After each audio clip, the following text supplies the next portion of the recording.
மன்னா. நெகேமியாவின் புஸ்தகம் 6வது அதிகாரம் 15வது வசனம்.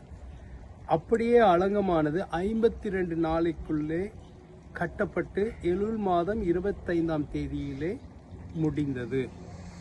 கடந்த நாளிலே நம்ம பார்த்தோம், நெகேமியா எல்லாவற்றையும் ஜெபத்திலே கொண்டு வந்தார்.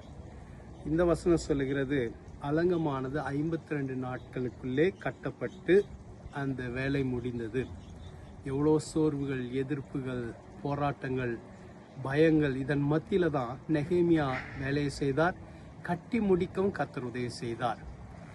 சத்துருக்களால் தடை போட முடியவில்லை. முயற்சித்தாங்க, ஆனால் ஒன்றும் முடியல. கர்த்தர் எல்லாவற்றையும் முறியடித்தார். உங்களுடைய வாழ்க்கையிலும் கர்த்தர் செய்ய நினைத்த காரியம் தடைபடாது. கர்த்தர் செய்ய நினைத்ததை உங்களை கொண்டு உங்கள் மூலமாக செய்து முடிப்பார். உங்கள் வாழ்க்கையில அவர் செய்ய நினைத்தது தடைபடாது. எதுவும் பாதியில் நிற்காது.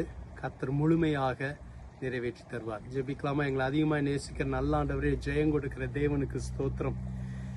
வேலையை துவைக்கினவர், அதை நிறைவேற்றி தரவும் வல்லவர். நெகேமியாவுக்கு எப்படி உதவி செய்தீரோ அதே போல உங்களுடைய பிள்ளைகளுக்கு உதவி செய்யுங்க. எந்த ஒரு காரியமும் பாதியில் நிற்கக்கூடாது. முழுமையான ஆசீர்வாதத்தை பெற்றுக்கொள்ள கிருபை தாரும். ஆசீர்வாதம் நடத்தும் இயேசு மூலம் ஜெபிக்கிறோம் பிதாவே, ஆமென். கர்த்தர் உங்களை ஆசீர்வதிப்பாராக. ஆமென்.